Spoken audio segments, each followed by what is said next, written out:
Hello friends, welcome to my YouTube channel.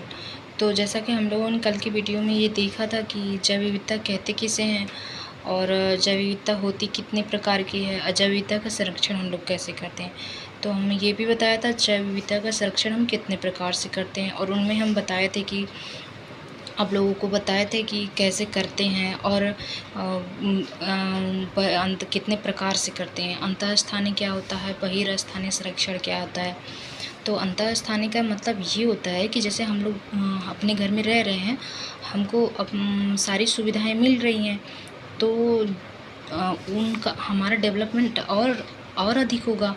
तो वैसे इसमें इन जानवरों का भी ऐसे ही होगा। तो जैसे कोई प्राकृतिक आवास है, उनमें रह के ही उनको संरक्षण प्रदान करना ही जो अंतःस्थानीय इन सिटू मतलब उनके घर में रह के ही उनका संरक्षण प्रदान करना ही हमारी ये जो कि अंतःस्थानीय संरक्षण हो जाएगा। और बहिर्स्थानीय उनके प्राकृतिक आवास से ले जाकर कहीं अलग जगह कृत्रिम यानी कि मानव द्वारा निर्मित जो होता है तुम्हारा आपका हो जाएगा ये मानव द्वारा, जैसे कि चिड़ियाघर हो जाएगा ना, आपका चिड़ियाघर हो जाएगा। उनको हम लोग उनकी प्राकृतिक आवास से निकाल के उनको हम लोग लेके जाते हैं ना, अलग से संरक्षण प्रदान करते हैं, सुविधाएं प्रदान करते हैं।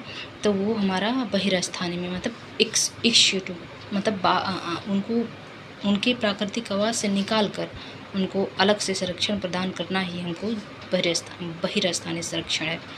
अब हम लोग तो समझ ही गए होंगे, आप लोग समझ ही गए होंगे अंतःस्थानीय क्या होगा और बहिर्स्थानीय क्या होगा।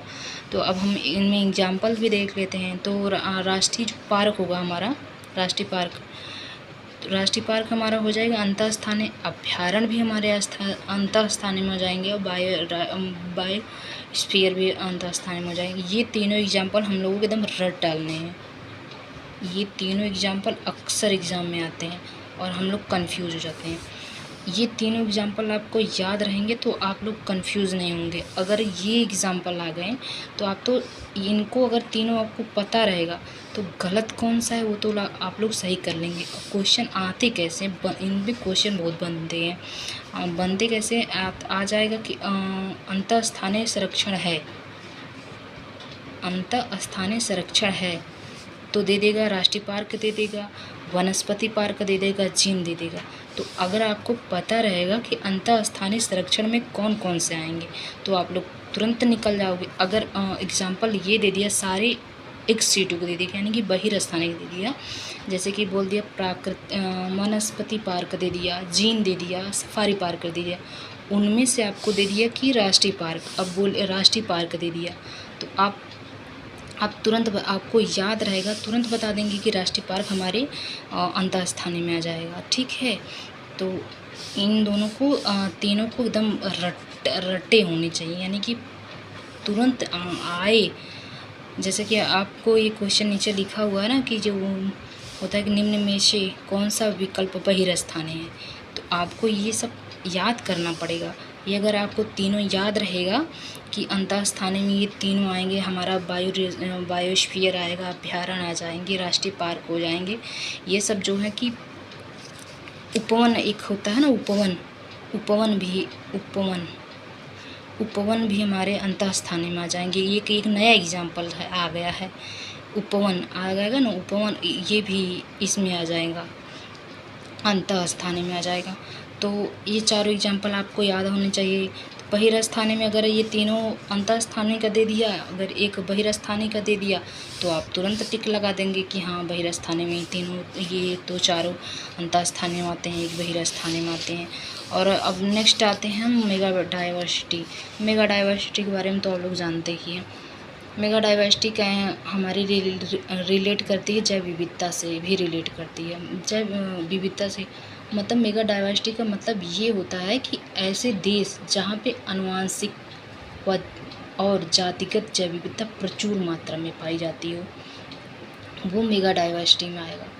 तो हमारा भारत तो मेगा डाइवर्सिटी हमें नहीं लगता कि आएगा, क्योंकि वहाँ पे बहुत ज़्यादा जातिगत और आनुवांशिकता जैव विविधता कहाँ पे पाई जाती है, जहाँ पे सारे सब कुछ इन्वायरमेंट वहाँ का सही होगा, प्लस जो है बारिश प्रॉपर होगी, और प्लस सूर्य का प्रकाश, बहुत कुछ ज़रूरी होते हैं ना, इन्वान फैक्ट्स ज़रूरी होते हैं। ये सब सारी सुविधाएं हमारे कर्क रेखा और मकर रेखा के बीच मिलती हैं।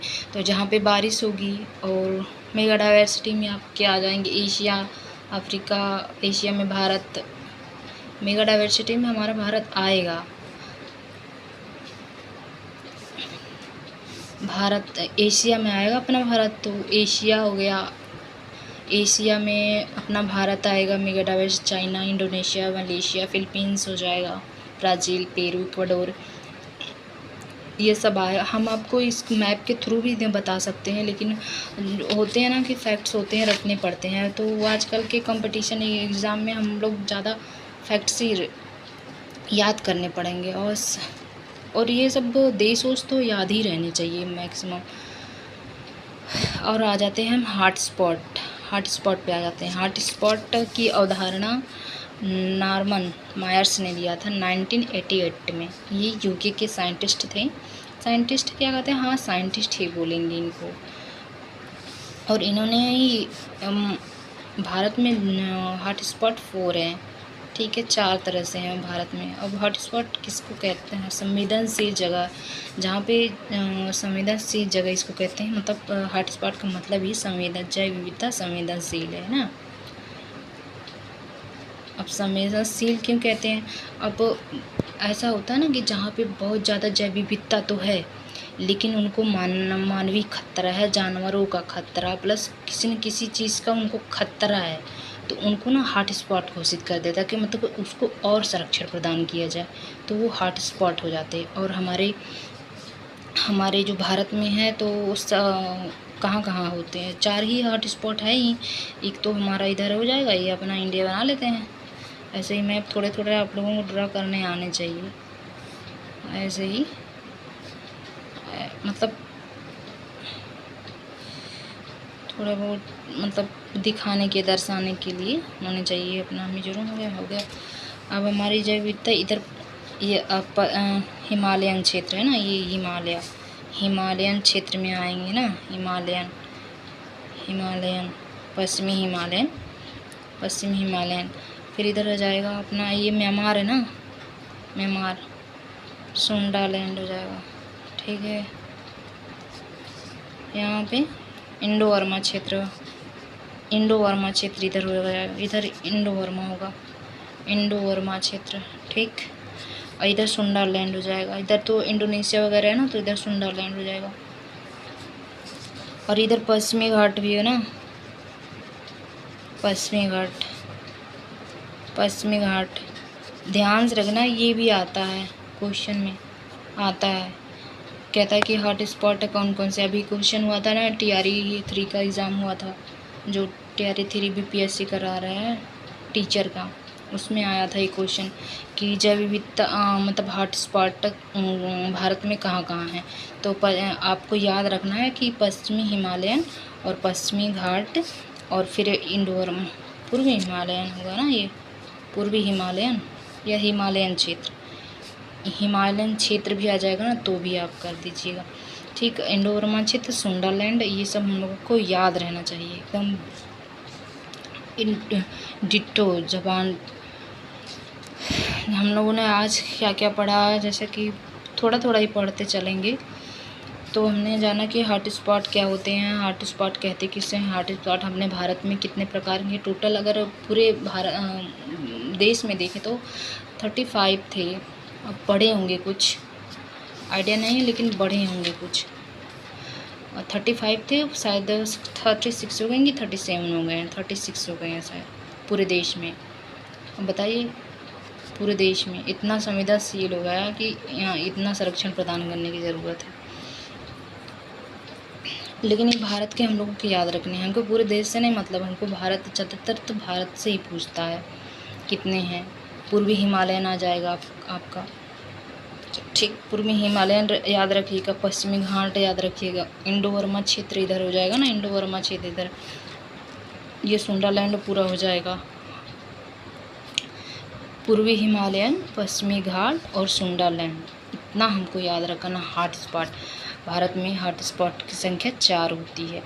कौन, पश्चिमी पूर्वी हिमालयन, ठीक, और पश्चिमी घाट। ये मैप के थ्रू अगर आप याद रखेंगे ना तो जल्दी याद आ जाएगा। इधर इंडो बर्मा क्षेत्र होगा, इधर हो जाएगा सुंडालैंड, ये अंडमान निकोबार की साइड, और ये हो जाएगा हिमालयन। ठीक है दोस्तों, अब कल आगे पढ़ेंगे, नेक्स्ट वीडियो में देखेंगे और जानेंगे। ठीक है, कल आगे। आज के लिए धन्यवाद।